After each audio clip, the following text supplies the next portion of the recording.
तो आज का हमारा क्या टॉपिक है? आज हम देख रहे हैं 11th क्लास के 6th चैप्टर का पार्ट 2, जिसमें हम पढ़ेंगे कि जो स्थायी उत्तक है वो किस तरीके के हैं।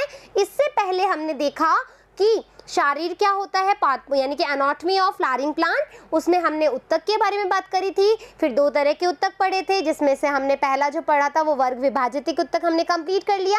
आज जो बारी है वो है स्थायी उत्तक की, जिसको आज हम आराम से जान लेंगे। तो स्टार्ट करें हम। स्थायी उत्तक।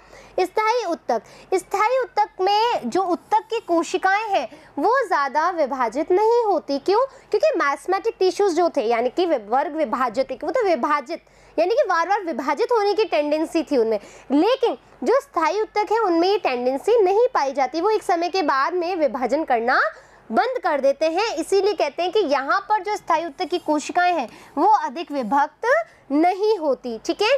स्थायी उत्तक, इनमें कोशिकाओं की जो रचना होती है, जो इनमें कोशिकाओं का जो स्ट्रक्चर होता है वो कार्य में एक समान होते हैं। यानी कि ये स्थायी उत्तक, इनमें कोशिकाओं की रचनाएं होती हैं और ये क्या होते हैं, कार्य में समान होता है, यानी कि फंक्शनल सिमिलर।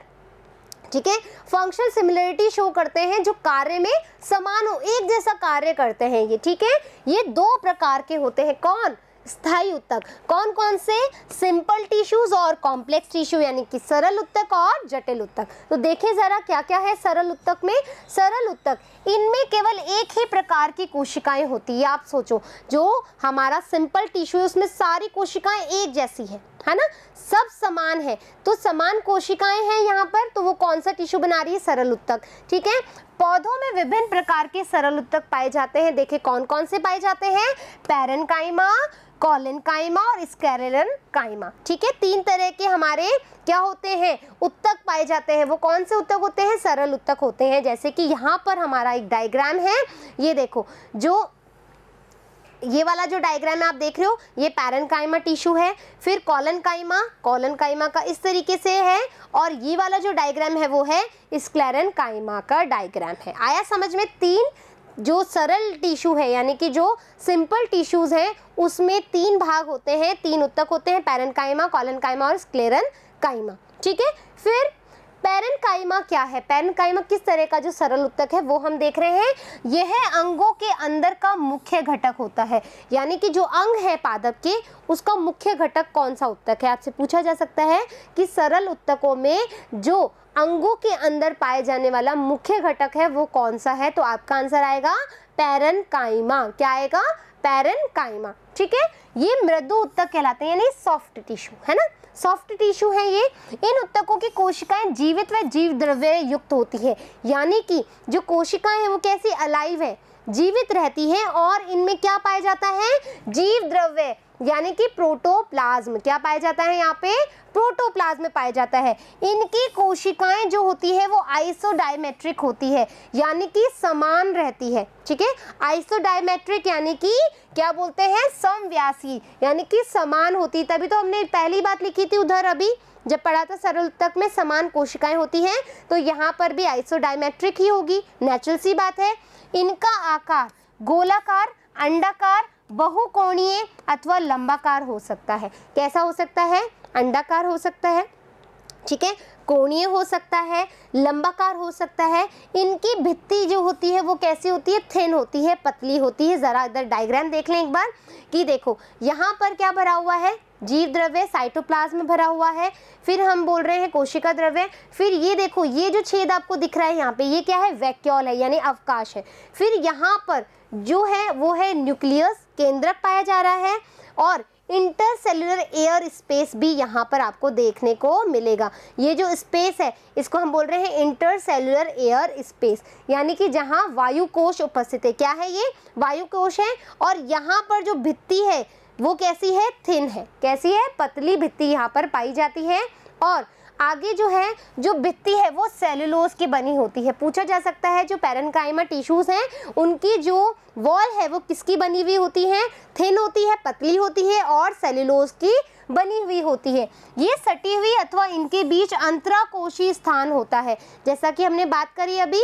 ये देखो वापस से डायग्राम, कि यहाँ पर ये जो अवकाश है, अवकाश यहाँ पर देखने को मिलता है, इंटरसेल्युलर स्पेस। ठीक है, तो ये सटी हुई तो होती हैं, यहाँ बना देती हूँ, कोई बात नहीं, कोई दिक्कत नहीं है इसमें, ठीक है। ये तरह का क्या जो टिश्यू मैंने बनाया वो है पैरेन्काइमा टिश्यू। इनके बीच में ये जो बीच का है ये क्या है हमारा, इनके बीच अंतर कोशिकीय अवकाश पाया जाता है। ये प्रकाश संश्लेषण का कार्य करती है, भोजन संचय का काम करती है, स्त्राव संपन्न का कार्य करती है, ठीक है। तो प्रकाश संश्लेषण के लिए जो कार्य करती हैं, तो प्रकाश संश्लेषण का कार्य करेंगी तो डेफिनेटली यहाँ पर क्लोरोफिल तो होगा ही होगा, हाँ या ना, क्लोरोफिल होगा। क्लोरोफिल होगा तो यहाँ पर अलग, और ये क्या बोल रहे हैं, भोजन संचय का काम करेगी, हाँ या ना। तो हम बोल सकते हैं पैरेन्काइमा में भी जो है क्लोरोफिल उपस्थित रहता है, क्यों, क्योंकि प्रकाश संश्लेषण का कार्य कर रही है। आगे देखते हैं हम कॉलेनकाइमा या फिर स्थूल कोण वाला जो उत्तक है वो, इस उत्तक की कोशिकाएं जो है जीवित होती है, जैसे कि पैरेन्काइमा की भी होती है। ये द्विबीजपत्री पौधों की बाहरी त्वचा के नीचे पाए जाते हैं। जो डाइकोटालिडन्स होते हैं उसकी जो सेल वॉल होती है उसके नीचे जो टिश्यू होता है वो कौन सा होता है, कॉलेनकाइमा। जो डाइकोटालिडन्स होता है वो उसके ऊपर भित्ति पाई जाती है, और भित्ति के नीचे जो उत्तक पाया जाता है वो उत्तक होता है कॉलेनकाइमा। ये मैंने अभी दोबारा रिपीट किया है, ठीक है। इनकी कोशिकाओं की भित्ति भी कैसी होती है, पतली होती है और कोनों से मोटी होती है, जबकि पैरेन्काइमा में भित्ति पतली होती, कोनों से मोटी नहीं होती। लेकिन कॉलेनकाइमा में क्या हो रहा है, कॉलेनकाइमा में जो भित्ति है वो थोड़ी पतली तो है लेकिन कोनों से मोटी है, ठीक है। फिर इनके कोनों पर सेलुलोज, हेमीसेलुलोज और पैक्टिन जमा होता है, और जो इनके ये जो कोने दिख रहे हैं आपको, ये जो कोने हैं हल्के से मोटे होते हैं, और इन्हीं कोनों में क्या होता है, पैक्टिन होता है, सेलुलोज होता है और हेमीसेलुलोज का जमावाड़ा होता है, ठीक है। इनकी कोशिकाएं अंडाकार, गोलाकार तथा बहुकोणिक होती है, जैसे कि पैरेन्काइमा होती है। ये क्लोरोप्लास्ट युक्त होते हैं, क्या होते हैं, क्लोरोप्लास्ट इनमें भी पाया जाता है। दैट मीन्स ये भी प्रकाश संश्लेषण का कार्य करेंगे, हाँ या ना। देखो ये डायग्राम अच्छे से, थिकन्ड कॉर्नर यानी कि मोटे, कलर चेंज कर लेती हूँ दिखेगा नहीं, ठीक है।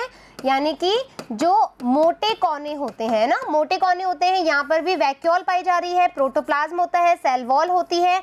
आया समझ में, इस तरीके से हमारा कॉलेनकाइमा भी चल रहा है, हाँ। इसी कारण ये भोजन का स्वांगीकरण भी कर सकती हैं, क्या कर सकती हैं, स्वांगीकरण के कार्य में ये हेल्प करती है। अंतर कोशिकीय अवकाश यहाँ पर अनुपस्थित होते हैं, जैसा कि पैरेन्काइमा में अवकाश थे, यहाँ पर कॉलेनकाइमा में कोई बीच, मतलब इस तरह से ये जो कोशिकाएं हैं, ठीक है, इस तरीके से यहाँ पर कोई भी अवकाश नहीं है। लेकिन जब हमने पैरेन्काइमा देखी थी, ठीक है, तो पैरेन्काइमा में क्या था, ये स्पेस था। आया समझ में, बात समझ में आ गई, कौन से वाले अवकाश की बात कर रहा है, ये पौधों की वृद्धि वाले भाग, यानी कि जब पौधे वृद्धि करते हैं मैस्मेटिक टिश्यू के उधर, तो यहाँ पर जो भाग कौन सा, जहाँ पर वृद्धि करते हैं, तो वहाँ पर शैशव तना, जो इनिशियल लेवल में स्टेम जो क्या होती है, वृद्धि कर रही होती है, या पत्ती का वृंत, उसमें वहाँ पर ये क्या करते हैं, यांत्रिक सहारा प्रदान करते हैं। क्या देते हैं, यांत्रिक सहारा प्रदान करते हैं। फिर स्क्लेरेन्काइमा यानी कि दृढ़ उत्तक, ये कैसे हैं, थोड़े से हार्ड हैं, ठीक है। ये लंबी संकरी कोशिकाएं होती है, कैसी होती है, लंबी होती है, संकरी कोशिकाएं होती है। कोशिका भित्ति मोटी व लिग्निनी होती है। यहाँ पर क्या पाया जाता है, लिग्निन, है ना, यहाँ पर क्या पाया जा रहा है, लिग्निन पाया जा रहा है, और भित्ति कैसी होती है, मोटी, जबकि उनमें पतली होती है, सेलुलोज पाया जा रहा है, ठीक है। इनकी भित्ति पर गर्त यानी कि गड्ढे पाए जाते हैं, क्या पाए जाते हैं, गर्त पाए जाते हैं। अधिकांश ये मृत होते हैं, जबकि वो दोनों जीवित होते हैं, ठीक है। मैं साथ के साथ में आपको अंतर भी बता रही हूँ बच्चों, ठीक है, तो चीज़ें नोट कर लेना वीडियो देखने के बाद। इनमें प्रोटोप्लास्ट नहीं होता, प्रोटोप्लास्ट यहाँ पर नहीं पाया जाता है। ये आकार, रचना, उद्भव व विकास में विभिन्न होती है, और ये ना तो फंक्शनली सेम होती है, ना इनका जो ओरिजिन है, जो उत्पत्ति है, वो भी समान नहीं होती है। इस आधार पर ये तंतुमयी और स्क्लेरेड, ठीक है, विभिन्नता पाई जाती है। तो दो तरीके से बांटी जाती है, किसको, स्क्लेरेन्काइमा को, क्यों, क्योंकि इनका उद्भव भी अलग है और इनका कार्य भी अलग है। इसी आधार पर इनको दो भागों में बांटा है, तंतुमयी और स्क्लेरेड। इससे पहले एक बार डायग्राम समझ लो। ये देखो फाइब्रस यानी कि तंतु वाली, ठीक है, और ये जो है स्क्लेरेड यानी कि स्क्लेरेड वाली, ठीक है। ये दो तरह की बांटी गई है, कौन, स्क्लेरेन्काइमा दृढ़ उत्तक।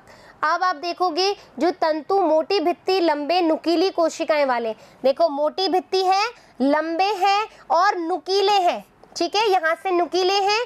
ये प्राय पौधे के विभिन्न भागों के समूह में पाए जाते हैं, समूह के रूप में ये प्रेजेंट होते हैं। कौन? तंतु वाले जो उत्तक हैं। फिर हमने देखा स्क्लेरिड, ये गोलाकार, अंडाकार, सिलिंडराकार होते हैं और ये बहुत अधिक मोटे होते हैं, ये बहुत ज़्यादा अधिक मोटे होते हैं, देख रहे हो आप, ठीक है, ये बहुत ज़्यादा थिक होते हैं, मृत होते हैं और इनकी गुहिका बहुत ज़्यादा संकरी होती है। ये जो आप देख रहे हो ये डायग्राम, ये ल्यूमेन जो लिखा हुआ होता है, इस ल्यूमेन को हम कहते हैं गुहिका, ठीक है, इसी ल्यूमेन को हम क्या बोल रहे हैं? गुहिका बोल रहे हैं। ये प्राय गिरीदार, आपसे पूछा जा सकता है, ये इंपॉर्टेंट है, ठीक है, ये प्राय गिरीदार फलों की भित्ति की कोशिकाओं में, जैसे कि अमरूद, नाशपाती, चीकू के गूदे में, लेग्यूम के बीज आवरण में और चाय की पत्ती में पाए जाते हैं। आपसे पूछा जा सकता है इनका अक्रेंस, जो स्क्लेरेनकाइमा का स्क्लेरिड है वो कहाँ कहाँ पाया जाता है? तो जो भी गूदेदार है, नाशपाती, चीकू, उनके गूदे में, चाय की पत्ती में ये प्रेजेंट होते हैं और ये पौधों को यांत्रिक सहारा प्रदान करते हैं। इस तरीके से आपके जो हमारे ये सरल उत्तक हैं वो भी स्थायी उत्तक हैं, उसमें सरल उत्तक भी आपके क्लियर हो गए। फिर हम जटिल उत्तक पढ़ेंगे। जब तक आपको यहाँ तक के नोट्स बना लेने हैं, चीज़ें समझ में नहीं आ रही है तो आप बता सकते हैं। फिर मिलेंगे नए पाठ के साथ में। धन्यवाद।